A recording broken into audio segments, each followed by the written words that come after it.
you guys ready for our first panel of the afternoon? You guys know that I don't do this until we're here all day. Let's get this energy up, okay? Are y'all ready for this first panel? That's that energy. I like it. I've gotten stopped in the hallway. LA is in the building. I know that LA is here. I know that Florida is also here. I have shout. There you go. See, I told you. Anybody else want to be shout out? Y'all just let me know. Okay, so our next panel is our featured panel today, the TCX Talk They Got Now. It's our shout out to Gen Z for being the future of technology. The amazing individuals you're about to meet are driven, spirited, and creative innovators leading the next wave in tech. Please welcome Digital Community Specialist for Black Enterprise and moderator for this TCX Talk session, Lydia Blanco.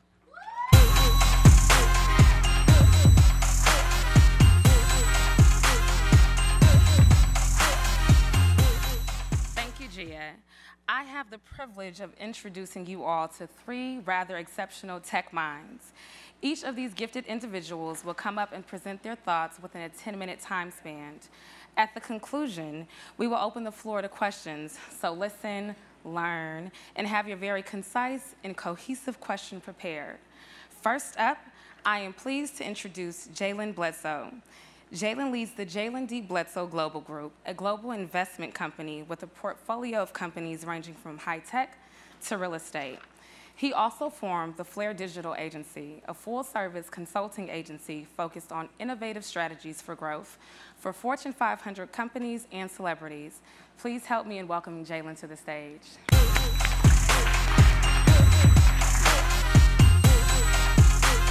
What's up, Black Enterprise? That was whack. What's up, Black Enterprise? Okay, let's slow down. Okay, so I'm gonna do this for my Instagram, so I need some more energy, okay? So on three, ready? 1, 2, 3. Okay, that'll work. Well, hey, as Lydia said, I'm Jalen Bledsoe. I'm the Chief Executive Officer of the Jalen D. Bledsoe Global Group. Today I'm 20 years old. My company, we consult and provide investment strategies. So we own real estate, I have investments in weave companies. Thank God for weave and thank God for eyelashes. I buy the eyelashes for $1, y'all buy them for $30 out of the back. So look at God. So day to day, we also provide consulting to Fortune 500 companies and celebrities. So we work with companies like AT&T, Verizon Wireless, Ford Motor Company, and brands like Mr. Steve Harvey. Little background on myself. I started at the age of 12. I was fat and poor. Don't know how I was fat because I couldn't afford the food, but I was eating food. So I loved things that I couldn't afford. I always told my mom, God gifted me with the expensive taste before I had money to afford the expensive taste. And so as a result, I've always kind of found ways to make money. I know my first company, when I was in 3rd grade, it was a grass company. I cut grass one time, and I made $6,000 over that summer. What I realized as a fat kid, I didn't want to cut the grass. So I cut it once, realized it was not for me, found someone else who loved cutting grass, and brought them people who needed their grass cut, and I was able to make $6,000 that summer. Moving on, my 6th grade year, I taught myself to program 7 languages out of 10 books over 4 weeks. And I began my first tech company, building websites and apps for family and friends. I went from myself, making no money, to websites for $10, websites for $20, and then by my 7th grade winter, I was making about $150 an hour. So I realized at this point in time, it was not just a love for technology, I had finally built a business. And one of the cool things as I look back at this journey, I did it out of my parents' house, in my room. They had no idea what I was doing. I just had a love for what I was doing, and I stayed focused and committed to what I was building. And so one day I did an interview, and before I did the interview, I talked to my accountant. He said, hey, Jalen, great news. Your company's worth $3.5 million. You're currently employing 150 contractors consistently. And so, just here's some metrics on your success. And so I did an interview on Fox 2 News in St. Louis, and it kind of gave my story and gave my journey. And before I left the studio, we had 100,000 shares on that story. And it's one of those things where I went from being nobody in a bedroom to being an overnight sensation, tons of people calling me. I received 150,000 emails in a matter of 2 weeks. A lot of people asking me for money and asking for jobs. Not many people asking for services, right? I kind of got mad because I was like, Mom, I'm about to be even richer. I got all these, these quotes in my email. I'm about to make some money. And I realized there were all people asking for money, not wanting to give me money, unfortunately. So at this point, I realized something else, that I had to stay focused towards building. And so one of the things that happened to me, I got a lot of offers for TV shows and endorsements on social media. But as I was looking at the opportunities, they were great, they made sense. However, they weren't going to prepare me and keep me in this position long term. And this is one of those things I believe that when we start businesses and we get success, there's a need to almost want to be famous doing it, to want to have the followers, to want to have the celebrity without keeping the foundation secure. And so at 15 years old, I made a decision, I can either take the celebrity and go be famous and go do all this other cool stuff, or I can focus on preparing for my long-term wealth, preparing on my long-term revenue and income. Because I think one of the things that I have to always remind myself is that wealth is biblical, and that I have to pass on wealth to my kids, biblically. And so within that, I've really focused over the last, now I'm 20, we have 350 people on our payroll. We have generated over $180 million for our clients in the last 3 years in consulting. We own about 60 real estate properties, apartment complexes. Thank you. And for me, it's a continual, how do I build? And how do I keep my focus, launch the next greatest product or business or investment, scale it, and then pass it on and start on the next thing. And the reason I point that out is because I think right now we're in a society of multitasking, where everyone says, do everything all at once. And for me, I've had to really hone in on what can I do well today, what can I grow, what can I scale, what can I pass on, and what else can I start next. And by doing that, I owe a lot of my success to the ability to kind of find my focus and get it done really well. That makes sense? And so one of the other things for me is the idea of multiple sources of income, also biblical. If you guys know the Garden of Eden, it had 4 sources of water providing nourishment to the Garden of Eden. And so I believe for me, biblically, I have to have at least 4 sources of income to have sustainable wealth, at least 4. And so whether that's in my consulting, whether that's in the media marketing, whether that's in me investing in eyelashes and making about 50 grand a month through that, I've had to always look at, okay, how do I start one, build that, move on to my next, build that, move on to my next. And one of the things I always had to battle is that my first business, I was a tech guy. I was programming, I was building websites, I was building apps, but everyone wanted to call me the tech guy. But I had to really remember quickly and realize quickly that I was not just the tech guy, I was the innovator. I was always looking for what the consumer, what the world needed, what they wanted, and how could I service that. And so one of the things, I mentioned eyelashes because this is one of my most recent investments. I realized there was a lot of virality on Instagram of people looking for eyelashes and buying eyelashes for X amount of dollars, and I realized I could get a part of that for no money at all. And so an investment as simple as $1,000 to buy the product because the consumer wanted it, I was able to flip $1,000 into $50,000 in a month. And so I always look at what do the people want, what do they want to buy, what do they need? And so there's 2 approaches to it. There's like the way we teach it in a marketing class, it's, okay, what do they need, build around it. Or if you're dumb like me and have been affected, you have been affected by Apple because Apple sells you an iPhone and makes you feel like you need a new one every year. And so if you're like me, I just bought a new one 2 weeks ago because Apple made me feel like I needed a new iPhone. Anybody else agree? Anybody else have the same pain? Okay, because it's like Google and Android, they have like a strategy. It's like, keep your phone for 3 years. Apple's like, you need a new one every 365 days a year. You just need a new one. You're not going to change much other than adding a minute onto the battery, but you're going to buy it because you need it. And so as an innovator, I have to look at that in 2 ways. How do I design around someone's need? And how do I get a want and make that a need for them in marketing and understanding what that person needs? And so for me, as a technologist, as a technology guy, as an innovator, I'm always looking at how do I find what's going to sell, but also staying true to who I am and staying true to the values that I have. And so my last point is, it's a recommendation. It's one of my favorite books right now. It's called The One Thing by Gary Keller.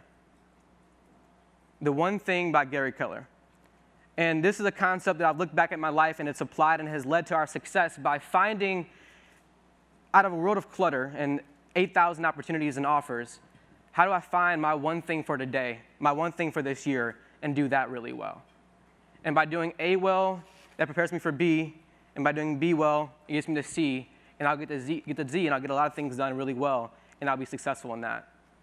So that's my last challenge to all of you. Read the book, The One Thing, and identify how you can apply that to your life. Whether that's you have 8,000 businesses, how do you find your one business for this week or for this month? Focus on that. Once that's scalable, you move on to your next and pass that on. Thank you all.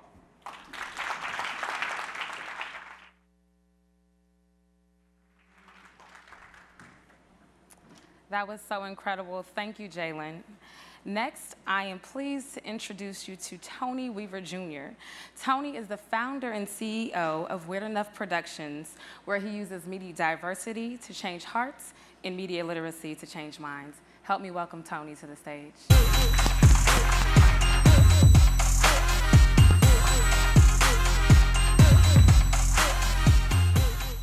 How is everyone? My name is Tony Weaver Jr. Really excited to be talking to you all today, explicitly because this is a Black Enterprise event, and in my house in Atlanta, Georgia, Black Enterprise is like the magazine.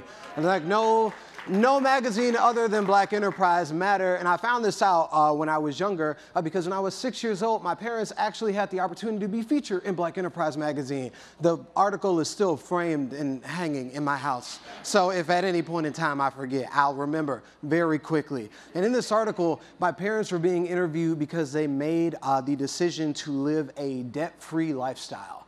So both of my parents came from poverty in Atlanta and married shortly after high school. And it was there that they made that decision that we want a better life for ourselves, we want a better life for our child, and the way that they thought to do that was through education. So even before I was born, my parents' idea was that education was the equalizer that would allow someone to live a better life. So my mother, both of my parents worked full-time and put my mom through school. So my mom got her undergrad, she got her master's, she got her PhD, and then I popped up, which was cool because I got the benefit from all of that, right?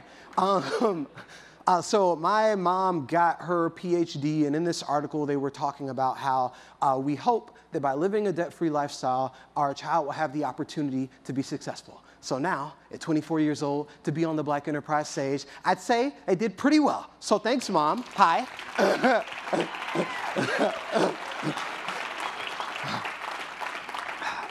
So the theme of education being something that moves people forward is something that was consistently a part of my journey even before I was born, right? So I just told you about my mom and how important education was to her. She actually worked as a public educator in one of the largest school districts in the state of Georgia. So as you can imagine, when it was time for me to go to school, no games were being played, right?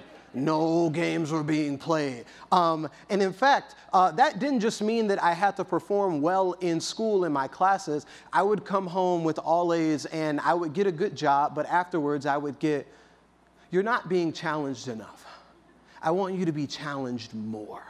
So every year I get moved around to a different school, whether that was a high achievers program, not being challenged enough. Gifted program, not being challenged enough. Magnet program, not being challenged enough. Until I ended up at a school about 2 hours from my house that challenged me in a way that wasn't academic. I went from being in a school that was predominantly Black, where my peers and my teachers looked like me, to ending up at a school where I was one of the only Black students in my class.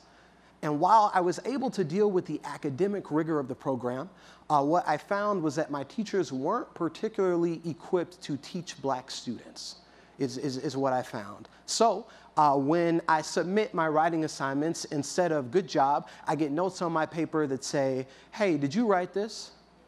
Talk to me after class. Plagiarism is wrong." Things of that nature.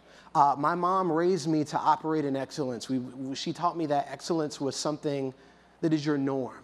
We don't strive towards excellence. Excellence is something that we are inherently. It's what we operate in. And wanting to move in that, I kept running into barriers from the teachers that were supposed to be supporting me academically. At the same time, I was dealing with a lot of bullying from my peers, and I just felt like I didn't belong. So when I was in the 7th grade, I actually attempted suicide. I didn't feel like my existence was one that had value because I felt like what I brought to the world was something that nobody recognized. I ended up out of that school. I was put in a smaller environment that was easier for me to handle, and we just walked past that because that was a difficult time in my life. My company is called Weird Enough Productions, and by virtue of the fact that I started Weird Enough Productions, I'm an entrepreneur, but something that I want to make clear is that I'm a social entrepreneur. Usually, when you're an entrepreneur, you identify a market opportunity, a market need, or something that you feel you can leverage in order to create profit or generate wealth or financial benefits. However, as a social entrepreneur, things work a little differently. What I say about social entrepreneurship is that you don't pick it, you get pulled into it. What I say about social entrepreneurship is that you find out something about the world that is irreconcilable with the way you believe things should be. And that, for me, happened while I was in college. So I got past my heart moment. I graduated salutatorian in my high school class and went to Elon University, where they only accept 16 acting majors a year, and I was accepted into their acting program. And my mother, after being so happy for me, also said, and you're double majoring in something else too, because I want you to be challenged.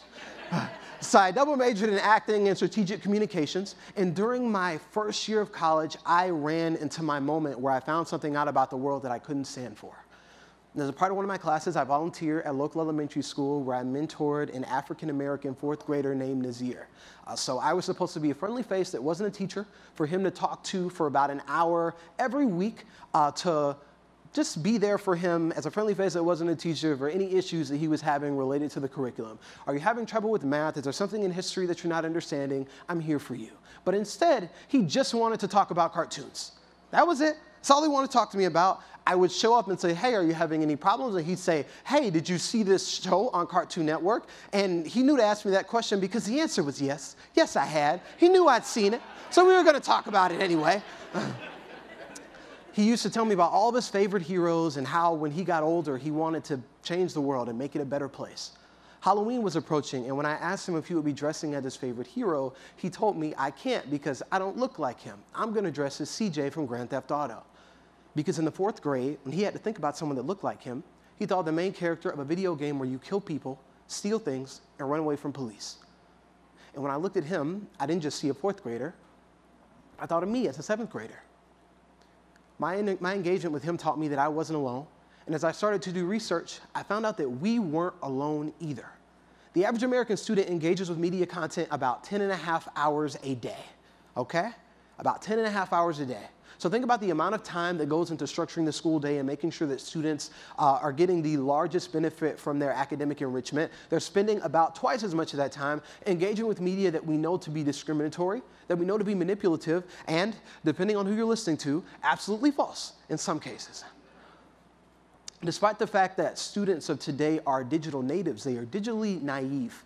So about 70% of students lack digital citizenship skills, so they don't know how to behave on the internet or social media. About 80% of them are not media literate, so they don't know how to distinguish fact from fiction. And you accompany that with the fact that 2/3 of students in the United States are not reading on grade level. So when I did my research, I saw an opportunity and found that not only were students in the United States being exposed to media messages that weren't allowing them to operate in their excellence. In addition to that, they weren't reading on grade level. They didn't know how to engage with the media that they were being exposed to constantly. And when they got the opportunity to go out and leverage the internet in order to share their own voices, they didn't know how to do that in a responsible way either. I knew that something had to be done, and that was where the idea for Weird Enough came from. So at Weird Enough, what we say is that we combine content and curricula to conquer media misrepresentation. So first, my idea was we need to create positive media content, positive media images, because the stories that we engage with profoundly impact the way that we view ourselves and the world. So we create comic books focused on showcasing the true diversity of the human experience. We have a comic series called The Uncommons, where we tell stories of diverse heroes solving problems in their own way. So with our comics, we create positive content. And for a while, I was happy with that. But I thought about it, and I realized that just because someone saw a positive image, that doesn't give them the framework that's necessary to deal with the negative images when they occur. We can't watch Black Panther all the time, right? There's a need for us to know how to engage when we see those stereotypes because they're prevalent. So I did a content analysis on media literacy that was published in the Undergraduate Journal of Communications Research and used my findings from that study to develop a media literacy education program linked to comic books. So we take the comics and partner them with high-impact lesson plans to teach middle and high school students around the country, particularly what media is, where it comes from, and how to leverage the power of media to create change in their communities. I started Weird Enough in 2014 when I was a junior in college. We launched our media literacy education platform last year. Since then, we've worked with students in about 12 states, and 95% of them have achieved media literacy mastery by the end of our program. Not only are they achieving media literacy mastery, they're leveraging media to create change in their communities.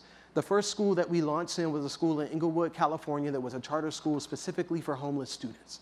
So, what does it look like to have students that are directly experiencing homelessness using media, using blogs, using videos in order to document the experience of homelessness, to create a solution to it?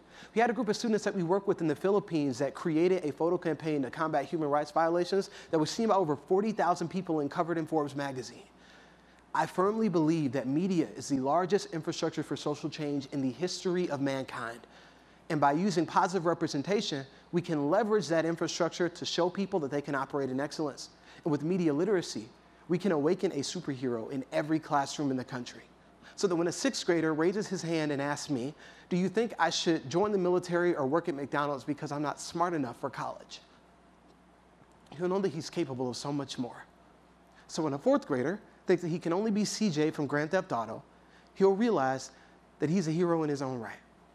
And when a 7th grader looks in the mirror, doesn't like what he sees, and doesn't want to be here anymore, he'll know that he has something the world needs. What we want to do is use media to show people that as long as you pursue your personal truth, you're never too weird. You're just weird enough. Thank you.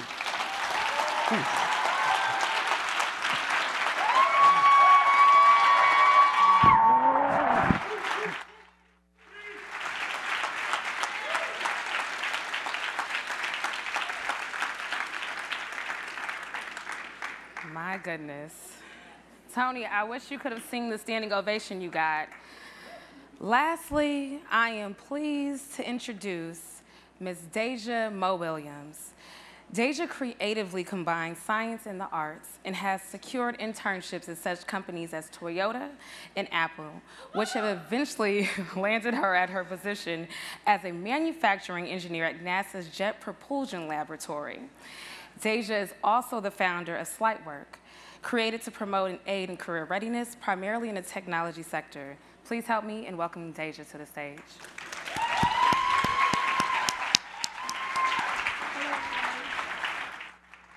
How we doing today? We doing good? I need some more energy. Well, hello, everybody. My name is Deja Williams. And as she said, I'm a manufacturing engineer at NASA's Jet Propulsion Laboratory. I just recently graduated from Missouri University of Science and Technology with a bachelor's in engineering management and an emphasis in management of technology. I want to first off ask you guys, who knows who Elon Musk is and what his plans for Mars are? All right.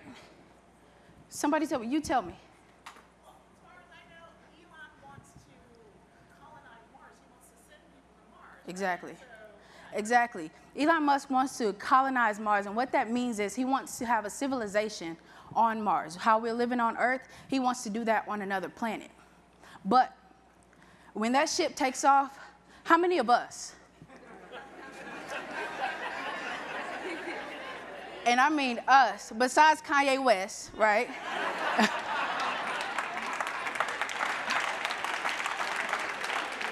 Y'all know, how many of us are gonna make it on that ship? Not many of us. And that is one of the exact reasons why I chose my route into technology. You know, look at the phones we use, the clothes we drive, the cars we drive, the clothes we wear. A lot of it is not created, nor is it owned by us, meaning our voices are not being heard, our needs are not being met, and there's lack in diversity of thought. It's time to change that. And how we do it is by learning outside of the classroom. You have things like Udemy, lynda.com, YouTube, which is free. Get into these courses on your own. Use your money and invest in yourself. But my route I took was internships. You can do that as well. I started interning at Dot Foods. And there I learned the technology behind the distribution of our food here in the United States. Really important. We all got to eat. After that, I went to Anheuser-Busch, where I learned the technology behind forecasting and meeting the demand at convenience stores and at distribution centers. After that, I went to John Deere, where I learned how to manufacture tractors and how to design a manufacturing plant layout in the most efficient way possible. After that, I went to Toyota, where I learned to manufacture cars. I learned root cause analysis, continuous improvement, lean manufacturing. And I didn't want to stop there. I pretty much grasped how things were manufactured here in the US and how they were distributed. So I wanted to take it to someone who was manufacturing out of our country, and that was Apple. Right here, in this town, I was interning for Apple. That felt like my record deal, okay? I got some Apple fam here right now. Thanks for coming. But there, since I had mastered that manufacturing, that logistics side of things, I learned how to interact with China. You know, sometimes you have to, I had to stay up till 3 or 4 o'clock in the morning because their hours are different. You had to make sure you didn't offend their culture with what we do. I had to make sure I didn't do illegal things in terms of the US because their business was a lot different. So I learned a lot about international affairs there. And it did not stop there either, guys. I went to NASA. NASA actually came knocking on my door.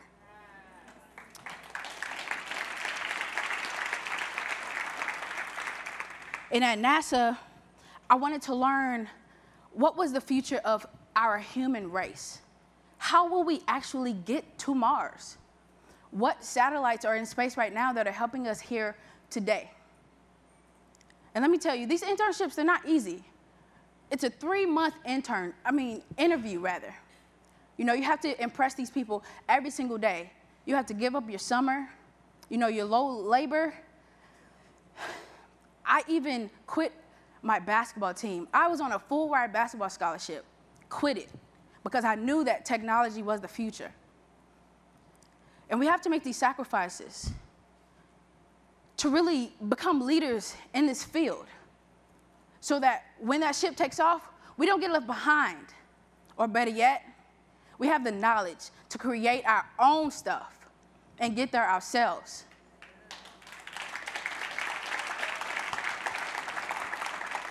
It's time to change the narrative. Thank you.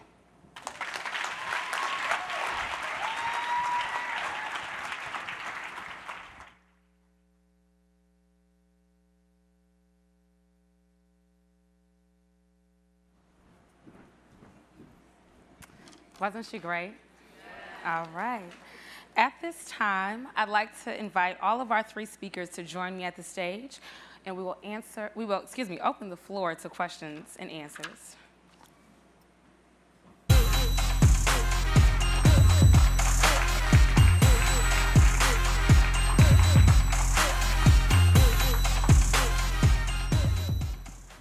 All right, before we start, just a little housekeeping.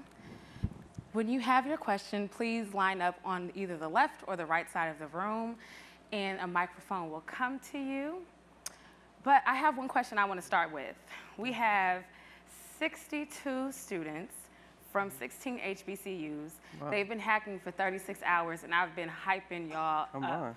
I'm like, they are unicorns, they're magical, you're gonna wanna be them when you get older.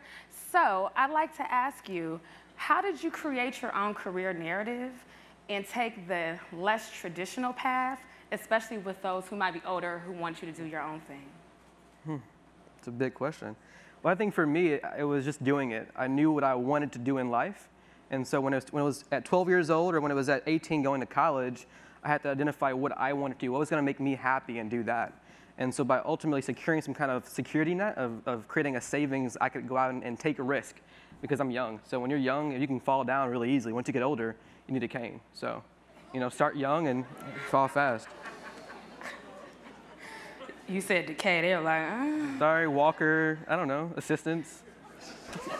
I'm kidding. I'm 29. I feel 400. Well, you look 20. You black don't crack. Come on, Jesus. That's right. Come on. All right, we're going to take the first question from the floor, right here on the right side. Hi, my name is Muriel Henriquez, and I'm a recent graduate of St. John's University School of Law. My question is for Deja in particular, because she mentioned putting yourself out there and taking risks and getting these internships. What advice do you have for students who are coming up in whatever industry to take these risks, but also not to be deterred by grades and by the bureaucratic system of keeping us out of these really awesome opportunities that all of you guys have been able to pursue? You got to play the game. And when I say play the game, those grades really matter. There are a lot of people who were smarter than me that had the 2.0 range, right? You got to get in that 3.0 range and then go to these conferences. I go to NSBE, National Society of Black Engineers, every single year. And every single one of those internships came from that conference. And I go there. I don't stay with my friends. I network with Apple. They turned me down 3 times at this same conference. I went back that next year and I got it. You got to go to these conferences and press, come back with a new resume every year, and the world is yours after that. Once you improve, continuous improvement. Exactly. That's good. All right, our next question. Oh, sorry, no, you hold it. This question is for Deja Williams. I have a collegiate athlete background as well, and I noticed you had mentioned that you quit a full ride scholarship to pursue your passion. And being a former athlete, I also know that you are ISO'd into specific degrees based on practice schedules and availability. And you can't do science or specific degrees that require lab. So I'm just curious, what was the reason for you to pursue what you're doing now over continuing your full ride scholarship or your yearly contract to be a paid player? Because I knew technology was the future and I needed that financial freedom. These internships, they're not cheap. You're getting paid $20 to $50 an hour. I needed the money, you know what I mean? So that's why I was confident enough to quit. And I knew there's only, I don't know the exact stat, but only a few people make it pro. So why continue going that route? It was really tough to not play basketball because that was my livelihood, you know what I mean? And when you stop playing, all of your teammates are like, dang, why you're not playing anymore? You're not scoring this many points. I'm scoring in the classroom and I'm scoring in his bank account. Amen. You know what I mean? Right. So.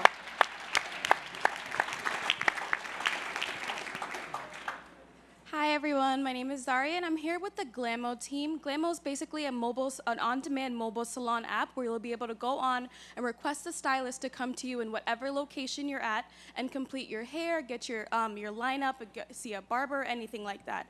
So basically my question is, how do we continue? This is really going to open this floor for African Americans because there's a lot of apps like that, but they don't really service African Americans. How do you guys suggest that we continue to service and welcome African Americans while also staying diverse? That sounds like that's for you, Jalen. That's a big question. I'm trying to process. I think the first thing is finding out what's your focus. And so finding a black barber that accepted debit cards. Could not find one. Went to one, he was a white guy, messed my hair up, got on a plane, flew back home to get it cut the right way. But you have to be a market towards that audience. So if you know who you're targeting, craft your messaging towards them. And if you need to expand beyond them, you can have other marketing strategies, but find your marketing for that demographic, whoever that may be for you. That's good. Okay. Yes, hi. Deja? Her name is Deja. Deja. Deja. Thank you. You're welcome. Deja vu. Hey, my question, it's about artificial intelligence. Okay. I like what you said. The question that you asked, you said, when the ship leaves to Mars, how many of us are going to be going, right? So, and I want us to put that question, the same question related to AI, artificial intelligence.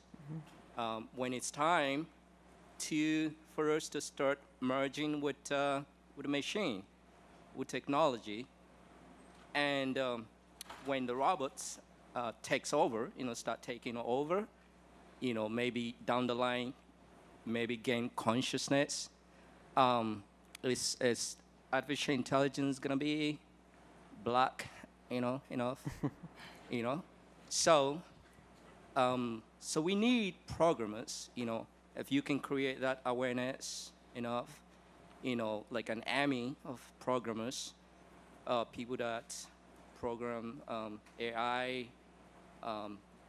and things like that. So that Yeah, so I think the answer to what you're trying to say is I want us to be the ones creating. I want us to be the ones behind the computer so that it's catered to what we, like.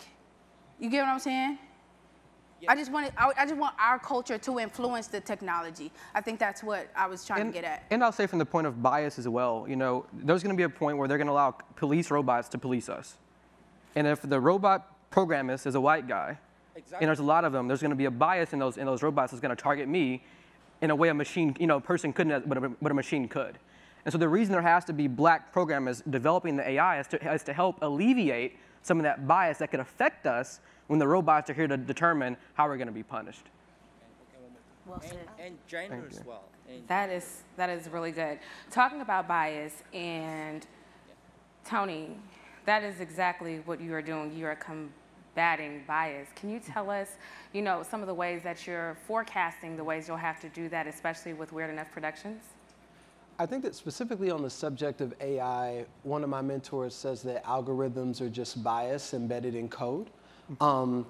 Especially when it comes to technology, a lot of the time we have a habit of making technology a bigger thing than it actually is. It's not magic. It's still something that somebody goes and builds and makes, right? Yeah. So it's beholden to a lot of the same, it's beholden to a lot of difficulties that other things are as well. I think that when it comes to combating bias, what's going to be necessary is for us to think critically about what we're engaging with, especially from a media perspective. When we work with students, what we encourage students to think about is, for every piece of media, who made it, what do they want from me, and is it good for me? Thinking critically about those things, because anything that you see was made by somebody, paid for by somebody, with the intention of getting you to behave a certain way. Yeah. So by recognizing that in any point in time when you engage with something, that's going to put you in a place to properly determine, okay, is this something that I should actually be engaging in or not? That's good. That's really good. You hold it for me? All right. How you guys doing today? How are you? I'm gonna humble myself because I'm a teacher by trade, right? And I'm trying to get in the tech world. I don't know nothing. Y'all know way more than me, right? So I'm gonna ask a teacher question out of curiosity. I just want to thank you three because you guys really show and make me feel comfortable that our future looks big and strong. I'm be honest. Thank you. I mean, that's really important. But my question for each one of you guys is, I don't think that nothing that come out of black people from Africa today just happened out the blue, that we're all products that stand on other people's shoulders. Yeah. Whose shoulders can you say and influences have influenced you guys and going forward from the past? Obviously my parents, right? So that's a huge thing. Again, my parents are right here. Thank you. Hello. I love you both. I think for me, the largest influence that I've had has been August Wilson. When I was in high school, I started participating in the August Wilson monologue competition, and as a part of that, I read all 10 of his plays. And outside of his plays, August Wilson has a manifesto that he wrote called "The Ground on Which I Stand," that he presented at the National Theater Conference. And in "The Ground on Which I Stand," August Wilson essentially said, if we know that for generations, black art has been something that has been directly impacting the world in the way that it moves, if we know that black art is something that's capable of profoundly impacting culture, why do we as black artists not take control of that art in order to create a culture that is more equitable and better for us? And that was something he was saying in the 70s. So I think that kind of line of thinking that he expressed there was a big part of what caused me to think about media the way that I do. That's good.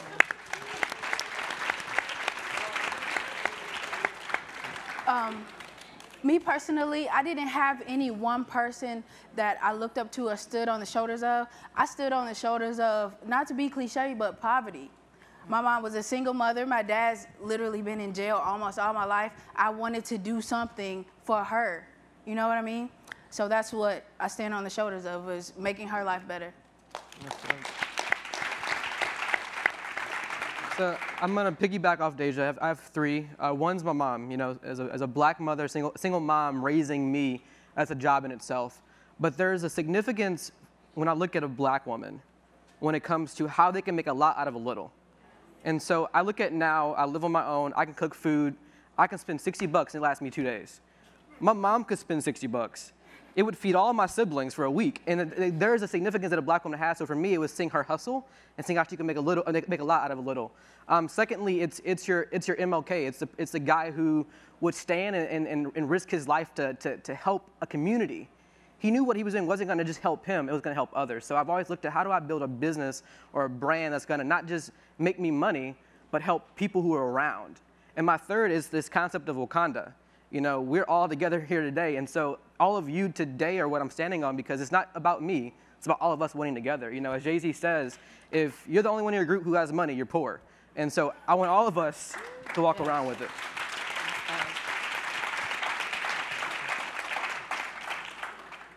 Hi, thank you all for your passion. My name is Ange. I'm building a device, Water Ping. It sits on your desk and it reminds you to drink more water, and it automatically tracks how much water you drink. Any advice on working overseas as far as like manufacturing overseas on a budget, China or anywhere else? Google. Seriously, Google manufacturers in China. See who is working with them in the States, have conversations with them, see who's reliable, or make those calls yourself. You know, Phil Knight from Nike, he traveled to China to go meet with these people, travel to China to go meet with these people and see who will manufacture your product the best. You just gotta do some digging. Mm-hmm. Most people are really protective of their manufacturers, especially when they're ones that are overseas, because that's a big part of their competitive advantage. I'd say look at resources that are around in terms of 3D printing. I know a couple of people that run medtech companies where they built all their prototypes via 3D printing, and they were able to do it on a budget because they were based near schools that had very large and robust 3D printing resources. So there were universities where they could go, and as long as they had an intern that was a student at that school, they could get their prototype made for free up until a point where they were able to make that jump to a manufacturer. So I'd say look for a resource like that, find a school where, or even some libraries have 3D printers that you can work with, and then from there, like you said, really deep research on Google or Alibaba to find kind of what those manufacturers are. You know, I would add on just kind of from the basis of both products and technology, you know, and software programming, look to find someone, hire your co-founder in your weakness. And so that's not an area that you can't perform well, hire a co-founder, because one of the biggest mistakes we can make is when we're programming and outsourcing and spending all of our money, all $1,000 that we have in our pocket to pay someone to build it, and the code is crap later on. And so invest on the front end in building out quality as best you can on a budget. So if you need to find a co-founder who is in your weakness, that's their strength, that's how I recommend it. That's really good. Thank you.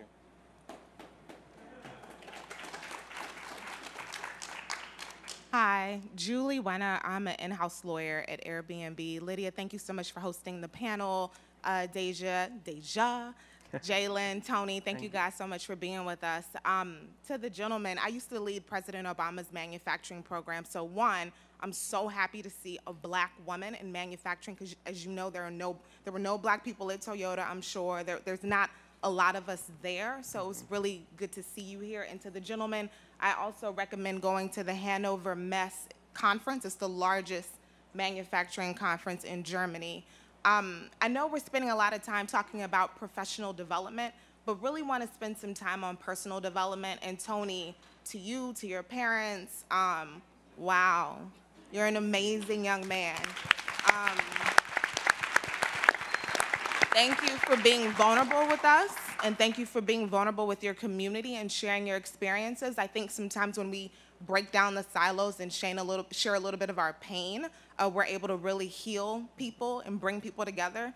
So I want to get a sense of what tools you're using to equip young people or people in general around mental health and recognizing signs and symptoms before people get to that point?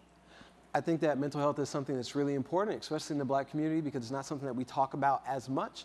And I think that it's twofold in that there's a lot of weight that's put on Black women that causes a lot of mental health issues. And with Black men, toxic masculinity from a very young age is something that creeps up on us, right?